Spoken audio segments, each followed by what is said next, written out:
Hello viewers, this is tradersman here. So আজকে আমাদের গন্তব্য হচ্ছে শ্রীলঙ্কা। সো নির্দিষ্ট সময় আমরা বেরিয়ে পড়ি এয়ারপোর্টের উদ্দেশ্যে। ঠিক 12টা বাজে আমরা এয়ারপোর্টের উদ্দেশ্যে রওনা হই অ্যান্ড আমাদের ফ্লাইট হচ্ছে 5:15-তে।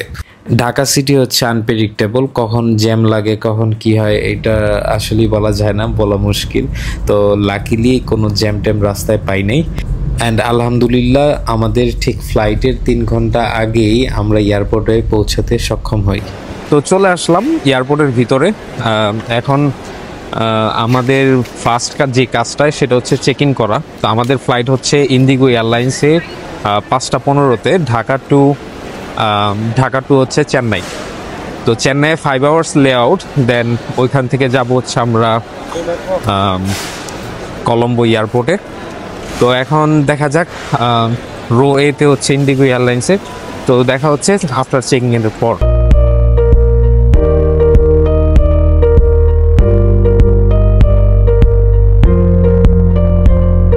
তো চলে আসলাম আফটার ইমিগ্রেশন কমপ্লিট করে চেক ইন করছি। তো এখানে একটু আবার ঝামেলা হয়েছে, তো সেই ঝামেলাটাও যেটা হয়েছে ইন্ডিগোতে, ওই এক্সপিরিয়েন্সটা আমরা শেয়ার করব চেন্নাই গিয়ে।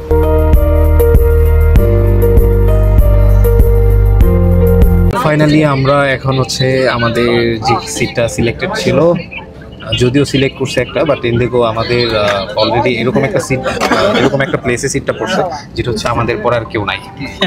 তো আর সিটটা নিয়ে খুবই হাস্যকর বিষয়, এরকম একটা জায়গা মানে মনে হইতেছে যে মানে সাফোকেশন ফিল হচ্ছে। আর দ্বিতীয়ত আরেকটা মজার বিষয় হচ্ছে এইখানে যে উইন্ডোটা দেখতে পাচ্ছেন এটা হচ্ছে শেয়ার্ড। আমি 50% পাইছি, এর সামনের যে উনি 50% পাইছি।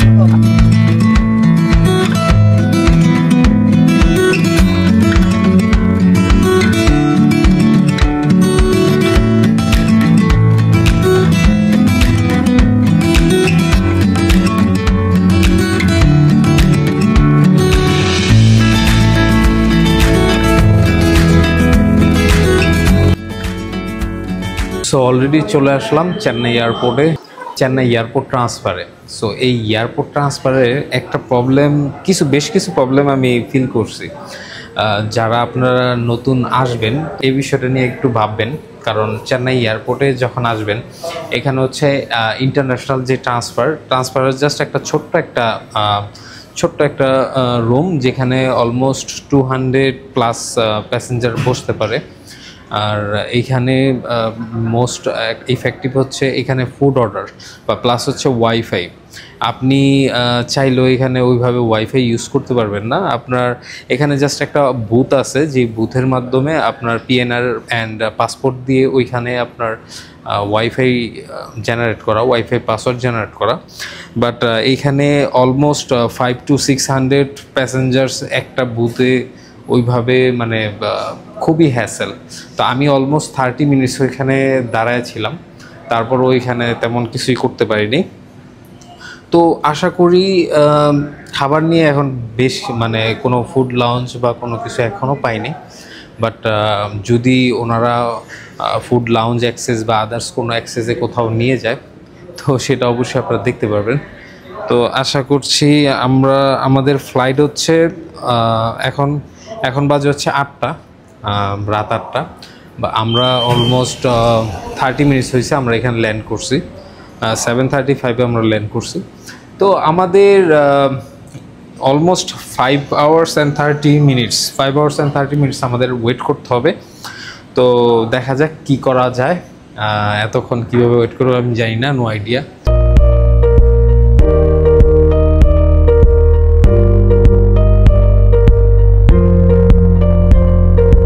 এখানে দেখা যাচ্ছে ছোট্ট একটি রুম। এই রুমের ভিতরে হচ্ছে ইন্টারন্যাশনাল প্যাসেঞ্জার্স যাত্রী যারা হচ্ছে অলরেডি দুবাইগামী প্লাস হচ্ছে শ্রীলঙ্কাগামী, সবাই তারা এই রুমটার ভিতরে আছে। এবং আদার্স দেখতে পাচ্ছেন বাহিরে প্লাস অনেক যাত্রীগণ, তারা হচ্ছে ওইখানে সিট পাচ্ছে না। সো অবশেষে একজন মেয়ে আসলো অর্ডার নেওয়ার জন্য। তো দেখলাম ওইখানে অনেক ভিড় হয়ে গেছে। সো আমিও ট্রাই করলাম অর্ডার দেওয়ার জন্য, দেখি কি নেওয়া যায়। This one, okay, I'd like to order this one. All chicken? Yes, all chicken box for 440 Indian rupee. And would like to pay by card. Do you accept? Only one, sir, all chicken box. This one 440, right? Okay. Only one. Passport নিয়ে already দাঁড়িয়ে আছি just wifi password generate করার জন্য। So let's wait কতক্ষণ লাগে, কারণ আগে almost 30 থেকে 40 জন ছিল এখানে। তো এখন হচ্ছে অপেক্ষা করছি, দেখি এখন সিরিয়ালও কম আছে, দেখি ওয়াইফাই পাসওয়ার্ডটা জেনারেট করা যায় কিনা। সো চলে আসছি, দেখি ওয়াইফাই পাসওয়ার্ড জেনারেট করা যায় কিনা।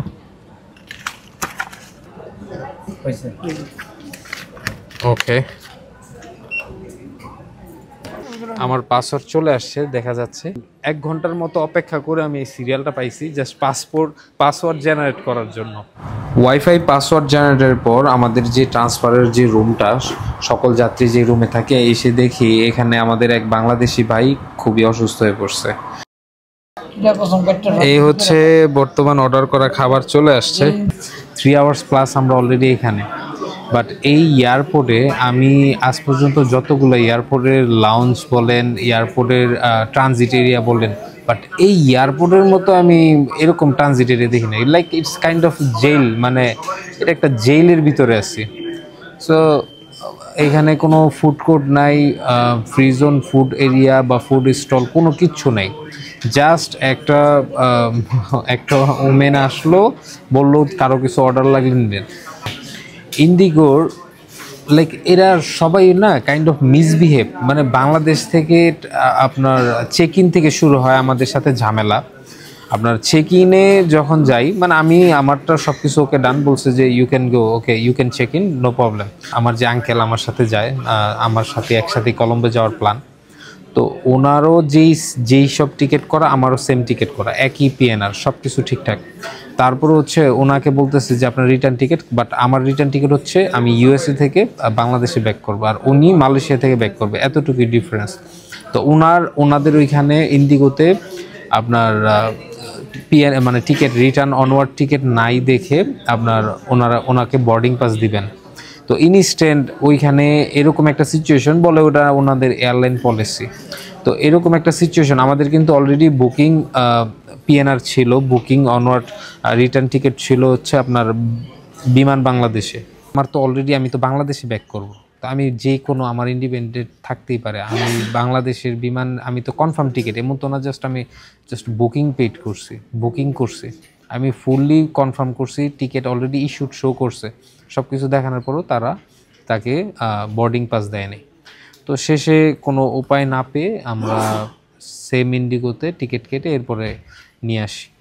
তো এইটা খুবই দুঃখজনক, আমরা এইসব জিনিস ইন্ডিগো থেকে এক্সপেক্ট করি না, ইন্ডিগো এয়ারলাইন্স থেকে।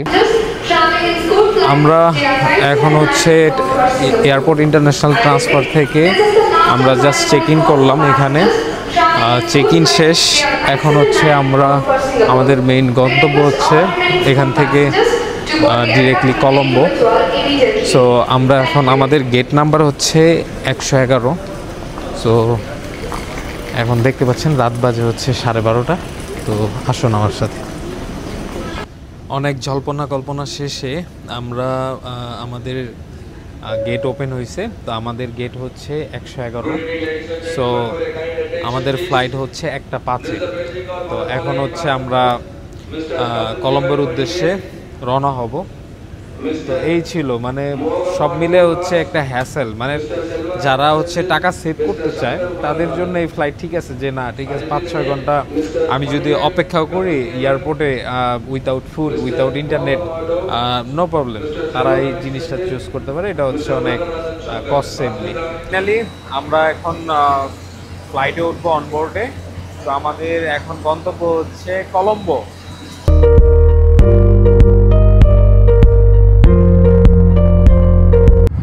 সো ফাইনালি আমরা শ্রীলঙ্কাতে এসে নামি, অ্যান্ড শ্রীলঙ্কাতে নামার পর আমরা হচ্ছে সোজা চলে যাই ইমিগ্রেশন ডেস্কে।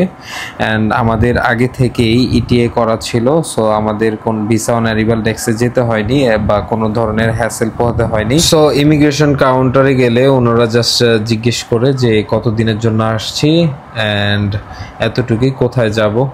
তারপরে হচ্ছে আমরা ইমিগ্রেশন স্মুথলি কমপ্লিট করার শেষে আমরা বেরিয়ে পড়ি আমাদের নেক্সট গন্তব্যের স্থান ডাম্বুলার উদ্দেশ্যে। আমরা এখন অলরেডি এয়ারপোর্ট থেকে বের হয়েছি আফটার ইমিগ্রেশন ডান করার পরে। এখন হচ্ছে আমরা হচ্ছে এই বাসটা নিছি, এই বাসটা দিয়ে আমরা যাব হচ্ছে কলম্বো ফোর্ট। সো আমাদের মেইন গন্তব্য হচ্ছে আজকে ডাম্বুলা। তো কলম্বো ফোর্টে গিয়ে ওইখানে আমরা বাস নিব। তো এই বাসটা হচ্ছে আমরা নিছি 290 টাকা per long term. And extra additional ব্যাগেজের জন্য আমাদের থেকে এইখানে বলে রাখছে যে 290 টাকা পার পারসন। সো এইটা হচ্ছে Sri Lankan rupee. So 1 Sri Lankan rupee সমান হচ্ছে লাইক বাংলাদেশে হচ্ছে 40 পয়সা সামথিং। আমরা এখন আছি হচ্ছে কলম্বো ফোর্ট। তো কলম্বো ফোর্ট নেমে এখানে হচ্ছে একটা ক্যাফেতে হচ্ছে আমরা ভেজিটেবল, এগুলা কি কয়, ভেজিটেবল কি এগুলা, হ্যাঁ, ভেজিটেবল স্যান্ডউইচ। এখানে নেমে আমরা ভেজিটেবল স্যান্ডউইচ নিলাম। তো খুবই প্রচণ্ড খিদা লাগছে, অলমোস্ট 12 আওয়ার্স খাওয়া হয় নাই। তো এখন হচ্ছে আমরা হালকা পাতলা খাওয়ার পর আমরা হচ্ছে ডাম্বুলার বাসে উঠবো। জেলি দিয়ে রুটি, এটা হচ্ছে 120 লঙ্কান রুপি পার পিস। তো 2টা নিলাম। আর এইটা হচ্ছে যদিও গায়ে মূল্য 300 রুপি, বাট উনি আমার থেকে 320 রুপি করে রাখলো, এর কমে না। এখানে আপনার সবজি, সবগুলো হচ্ছে সবজি, কোনো চিকেনের কোনো সংমিশ্রণ নাই, সব হচ্ছে সবজি। এন্ড এগুলো হচ্ছে 120 টাকা করে। সো আমরা চলে আসলাম, রাতে আর ভিডিও করা হয়নি। আমরা ডিরেক্টলি ওইখান থেকে 48 নাম্বার বাস সেটাতে করে আমরা ডিরেক্টলি ডাম্বুলা চলে আসছি। অ্যান্ড ডাম্বুলা আমাদের এখানে আগে একটা হাউস বুক করা ছিল, রেস্ট হাউস। সো এইখানে আমি যেখানে দাঁড়ায় আছি সেটি হচ্ছে সেই রেস্ট হাউস। অ্যান্ড এইটার ভিতরে হচ্ছে খুবই অল্প অ্যামাউন্টে আপনারা থাকতে পারবেন। চাইলে তাদের কার আছে, স্কুটি আছে, এগুলো আপনারা চাইলে ফ্যামিলির জন্য বুক করতে পারবেন। আমি আপনাদের এখন এই গেস্ট হাউসটা দেখাবো ঘুরিয়ে। এইটা হচ্ছে 2 ফ্লোর গেস্ট হাউস। খুবই একটা বাংলো টাইপের একটা ফিল পাবেন এই বাড়িটাতে আপনার। এইটা হচ্ছে জাস্ট চেক ইন, এখানে ওনারা নিজেরাই থাকে। একটা অসম্ভব একটা বাংলো টাইপের একটা বাড়ির ফিল পাওয়া যায় এখানে থাকলে। তো এই হচ্ছে বিষয়। গতকালকে রাতে আর ব্লগ করা হয়নি। কিভাবে আসলাম ওইখানে খুবই চিপলি। এখানে হচ্ছে যারা এখানে চেক ইন করবে তারা সকালে ব্রেকফাস্ট, ডাইনিং, লাঞ্চ সব কিছু এখানে করতে পারবে। ওইখানে সারি সারি আপনার প্লেট সব কিছু দেওয়া আছে, ইভেন ফ্রিজও দেওয়া আছে।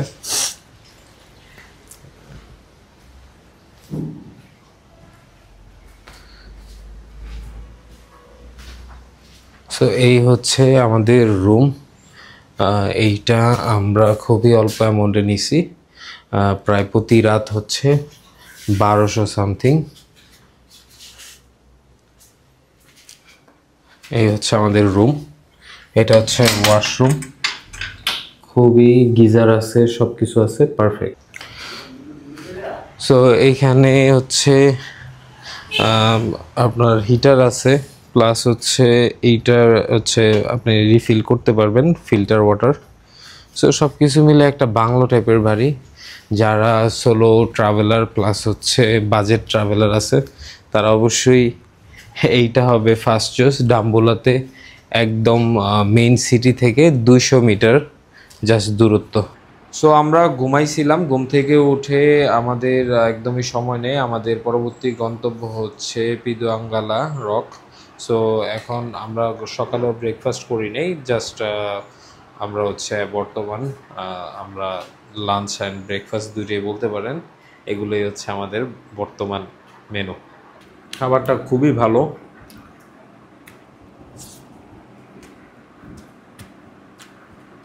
মানে ফ্রাইড রাইসটা খুবই ঝরঝরা হয়েছে, সাথে আনারসও দেয়।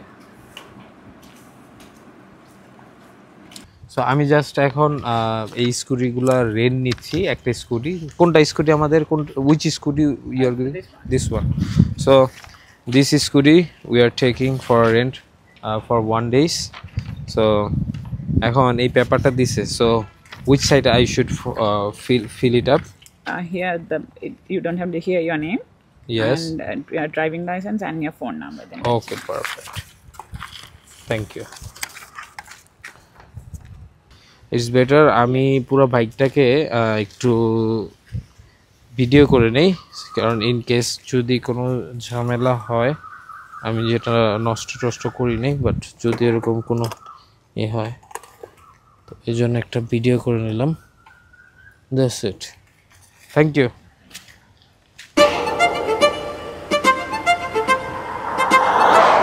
যাব হচ্ছে প্রায় অলমোস্ট 50 কিলো আপ ডাউন, তো এই জন্য 2 লিটার তেল ভরে নিতেছি, আশা করি হয়ে যাবে। তো প্রতি লিটার তেলের দাম হচ্ছে 293 শ্রীলঙ্কান রুপি।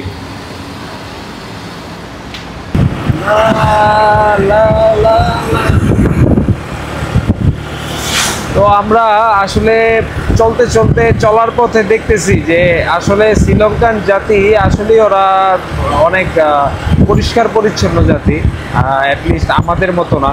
এদের রাস্তাঘাটে কোনো চিপসের প্যাকেট, কোনো কিছুর প্যাকেট পাওয়া যায় না। আপনারা দেখতে পাচ্ছেন এরা সবাই আইন শৃঙ্খলা মেনেই ট্রাফিক চালায়, আইন শৃঙ্খলা ট্রাফিক মেনেই গাড়ি চালায়। তো এই হচ্ছে বিষয়, ভালো লাগতেছে আসলে। এরা মানে হসপিটালিটির দিক দিয়ে খুবই ভালো, মানে আপনি একটা বিপদে পড়বেন, আপনার বিপদ মনে করেন ওরা আগে আসবে, ঠিক আছে। আর আমার দেখে তো মনে করেন ওরা ওইরকম ফিলও করে না যে আমি ফরেনার, ঠিক আছে। তো আমি যখন বাইকটা রেন্ট নিতেছি তখন আমার বলতেছে যে আপনাকে দেখলে তো মানে অনেক, যদি পুলিশে ধরে আমি কি পুলিশে ধরবো কে, আমাকে পরে তো মনে না। তারপর হচ্ছে ওই এসে দিছে, বললে যে আসলে স্যার আপনাকে দেখতে কাইন্ড অফ আমাদের একজন ফিল হয়।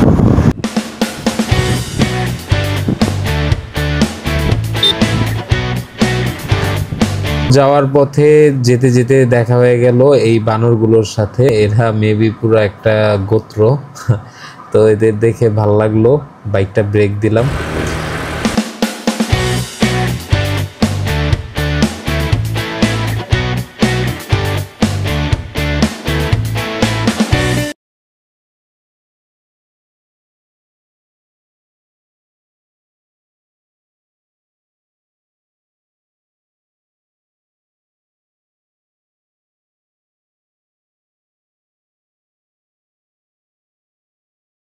মেইন রাস্তা থেকে এখন আমরা লিং রোডে ঢুকলাম।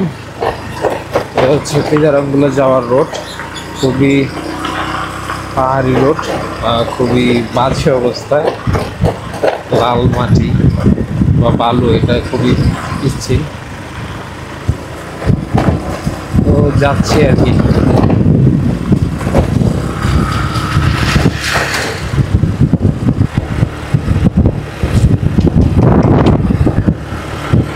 যাচ্ছি আমি বহুদূর। তো সানসেট দেখার জন্য আমাদের হাতে পর্যাপ্ত সময় ছিল না, এবং আমরা জানিও না যে আসলে আমাদের কতক্ষণ সময় লাগতে পারে উপর উঠতে। সো রওনা হয়ে গেলাম কোথাও দেরি না করে, বাট পানি খাওয়া হলো না, গলা শুকায় আছে, দেখি সামনে কি পাওয়া যায়। সো যাওয়ার পথে বানরের পাশাপাশি দেখলাম ময়ূর, অনেকগুলো ময়ূর। তো এই ভিডিওতে দেখতে পাচ্ছেন যে একটা ময়ূর ক্যাপচার করতে পারছি। সো যেতে যেতে পথে পূর্ণিমা নাই, রোদের আলোতে এখন আমরা সেম পিদুরাঙ্গালার পথেই যাচ্ছি। রোড শেষ হচ্ছে না, কারণ অচেনা পথের যাত্রা আসলেই অনেক দীর্ঘময় হয়।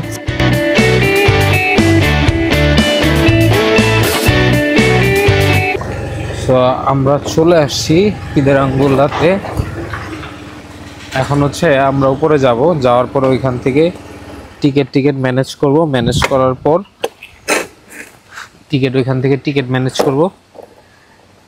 ওইখান থেকে টিকিট ম্যানেজ করার পর আমরা 1.5 কিলোমিটার উপরে চলে যাব Pidarangula. I am not sure, but লোকালরা বলতেছে এখানে 1.5 কিলোমিটার, অলমোস্ট 30 মিনিট থেকে 40 মিনিট সময় লাগতে পারে উপরে উঠতে। তো আমাদের মূল উদ্দেশ্য হচ্ছে আজকে পিদারাঙ্গুলা রকের যে ওইখান থেকে সানসেটের যে ভিউটা এটা দেখা। তো চলুন।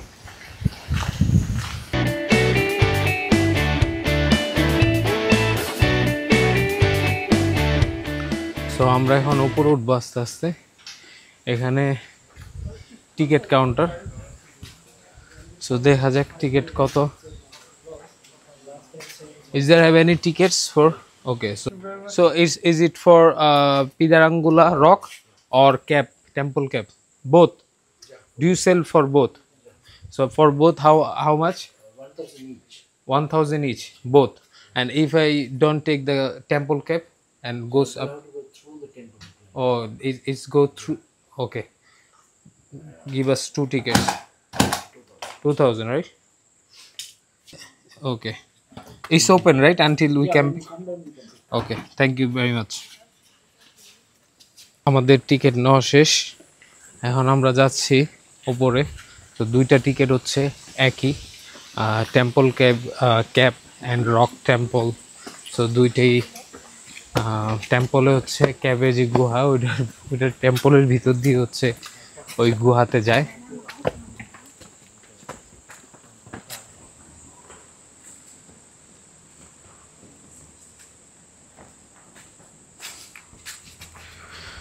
সো উপর উঠতেছি।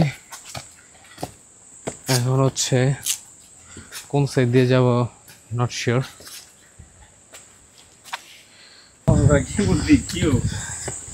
সো এদিক দিয়ে পাহাড়ে আস্তে আস্তে উঠা হচ্ছে। পুরোটাই হচ্ছে রক পাহাড়। আমরা অলরেডি কিছু ওঠার পরে অলরেডি আমরা টায়ার্ড হয়ে যাচ্ছি। So this is the thing. It was planned before we travel to Sri Lanka that we must visit Pidarangula Rock. So it's happening right now. So দেখতে থাকুন। Thank you.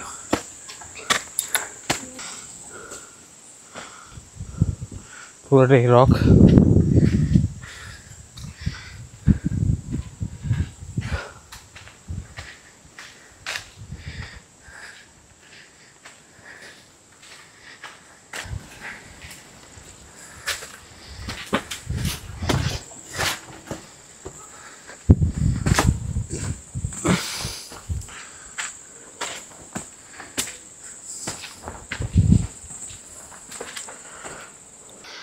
It's very high,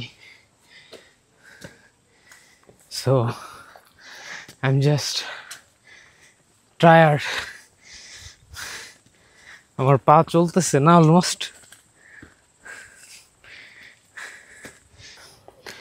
almost 15 মিনিটসের মতো হবে। 12 to 15 minutes middle পর্যায়ে আসছি। আর উঠতে পারতেছি না। কি মানে সিঁড়ি সবসময় সচরাচর পাওয়া হয় না, তো ওপরে ওইরকম সিঁড়ি করা হয় না, তো এই কারণে হচ্ছে হিল ট্রেকিং খুব কষ্ট, পরিশ্রম। So let's try.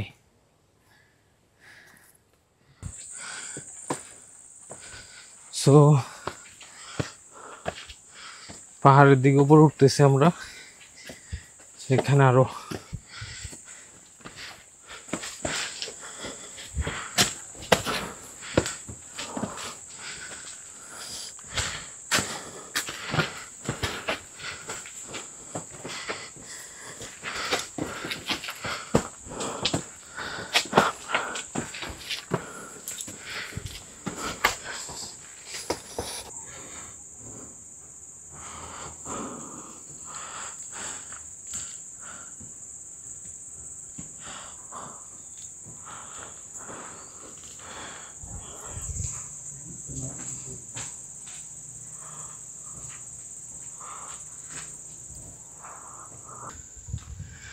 সো এখন আরো কিছুটা পথ আমরা উপরে উঠছি।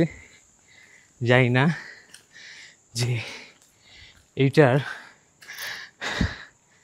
আসলে আর কত উপরে উঠতে হবে যাই না। Just look at that view, OMG।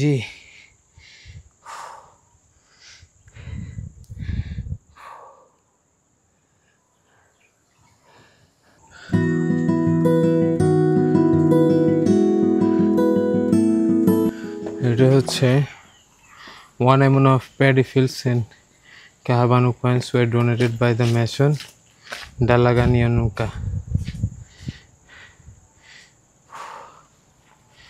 এই হচ্ছে তার মূর্তি। What a view! Look at that, man. It's so beautiful. It's very hard to ওইখানে যাওয়া। এইখান দিয়ে তো একবারই হচ্ছে এখানে নাই, ওদিকে দেখতে পাচ্ছেন। সো বিয়ার গিলস হয়ে গেলাম গা। It's very tough.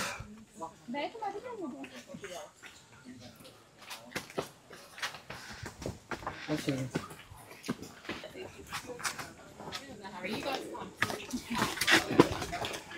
Thank you.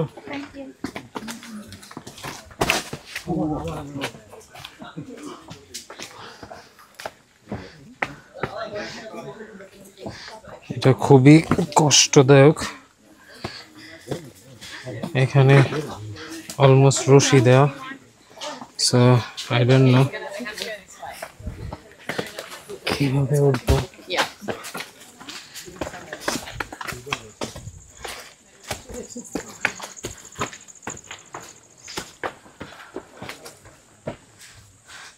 এইখানে পৌঁছা মুশকিল যে আসলে এটা কিভাবে উঠবো। এখানে রশি দেওয়া, মেবি রশি দিয়ে উঠতে হবে নাকি। অলমোস্ট খুবই অ্যাডভেঞ্চার একটা মুহূর্ত। ভিডিও অফ করা ছাড়া বই নাই।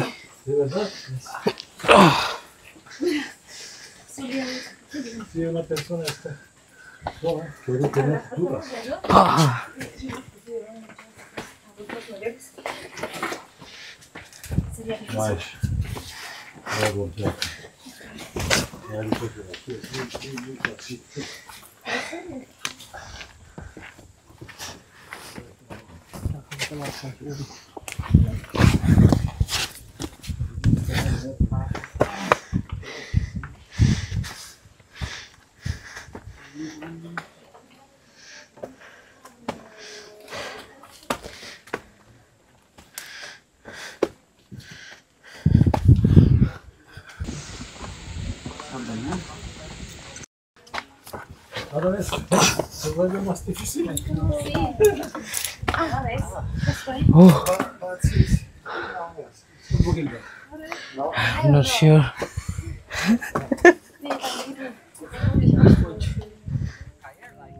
Yes.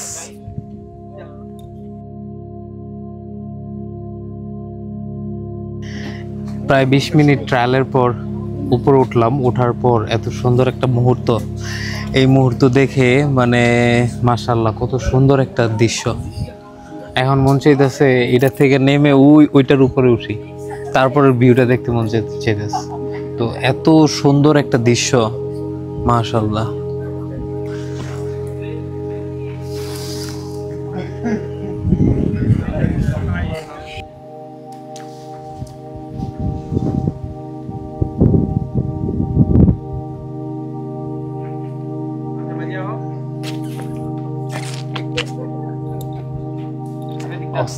Austin place, just awesome so much. So আমরা এখন হচ্ছে সানসেটটা উপভোগ করার জন্য নিচ থেকে উপরের দিকে উঠতে যাচ্ছি। এইটা হচ্ছে পুরোটা জাস্ট এভাবে বাইতে হবে, কারণ এটার ভিতরে কোনো স্টেয়ার্স টাইপের নাই। ওয়াও। সো আমার ট্রাভেল সঙ্গী সে হাঁপায় গেছে। আমি ভাবতেছি তার ওয়েট মেশিন দিয়ে তার ওয়েট কত কেজি লস করছে এটা দেখার জন্য। আমি অলরেডি উপরে উঠে বসে আছি আর সে ওইখান থেকে উঠতে যে সময় নিছে আমি বলি যে থাক আস্তে ধীরে সময় নিয়ে উঠুক। Wow. It's a very beautiful place. Wow.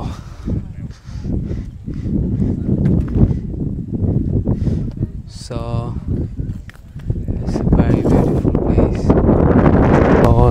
Lot of people are enjoying the sunset. সানসেটটা উপভোগ করার জন্য চলে আসলাম একদম সর্বোচ্চ চূড়ায়। এখানে সবাই সানসেটটা উপভোগ করতেছে। It's a very beautiful moment. এই মুহূর্তটা আসলে খুবই স্মরণীয়। আমার লাইফের বেস্ট কয়েকটা প্লেসের ভিতরে এইটা হবে হচ্ছে অন্যতম, কারণ এই মুহূর্তটা ক্যামেরা বন্দি করে বোঝানো যাবে না যদি সচক্ষে না দেখা যায়। তবে আমি চাই যে বাংলাদেশের ভ্রমণ পিয়াসু মানুষরা এই জায়গাটাকে আসলে উপভোগ করুক।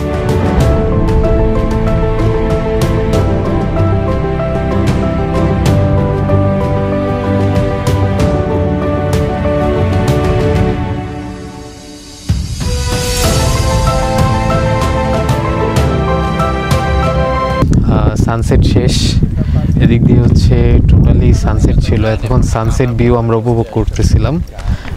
এখন নিচে নামার পালা। সো উঠছে হচ্ছে 30 মিনিটস লাগছে অ্যারাউন্ড। আর এখন দেখি কতক্ষণের ভিতরে আমরা নিচে যেতে পারি। সো এখন হচ্ছে ক্রাউড বেশি হবে কারণ সবাই উপরে ছিল, এখন হচ্ছে সবাই আস্তে আস্তে নিচে নামবে। দেখা যায় ওঠার সময় আসলে তেমন মানুষ দেখি নেই, ভাবতেছিলাম হয়তো বা আমরা 4-5 জনই যাচ্ছি উপরে, বাট উপরে যখন উঠি তখন দেখা যায় যে অনেক এখানে হচ্ছে অনেক ট্রাভেলার। সো এখন দেখতেই পাচ্ছেন যে নামার আসলে সিরিয়াল কতটুকু, কারণ সানসেট শেষ, সবাই সানসেট উপভোগ করছে, এখন হচ্ছে সবাই নিচে নামার পালা। তো দেখা যাক এই ভিড় শেষে কিভাবে তাড়াতাড়ি নামা যায়, কারণ হচ্ছে আমাদের মেন গন্তব্য হচ্ছে ডাম্বুলাতে আবার ফিরতে হবে। সো আমাদের স্কুটি সব কিছুই নিচে, তো যাওয়া যাক। চলার পথে সিগরিয়া থেকে এখন ডাম্বুলা যাচ্ছি। তো এখন এই মুহূর্তে খুবই সারাদিন অনেক ডিহাইড্রেশন থাকার কারণে এই মুহূর্তে ভাবতেছি যে আমরা ডাব খাবো। তো কোকোনাট এখান থেকে নিলাম, বাংলা টাকায় 80 টাকা করে পড়ছে। মিষ্টি কেমন? হ্যাঁ অসাধারণ, অসাধারণ। হ্যাঁ অনেক মিষ্টি, বাংলাদেশের থেকে বেটার। আমার চাচা অলরেডি টায়ার্ড হয়ে গেছে আজকে সারাদিনে যে জার্নি করা হয়েছে। দামও কম আছে। হ্যাঁ দামও কম, দামও কম। হ্যাঁ এইটা হচ্ছে বলতে ভুলে গেছি, এটার দাম হচ্ছে বাংলাদেশি টাকায় পড়ছে হচ্ছে 80 টাকা সামথিং।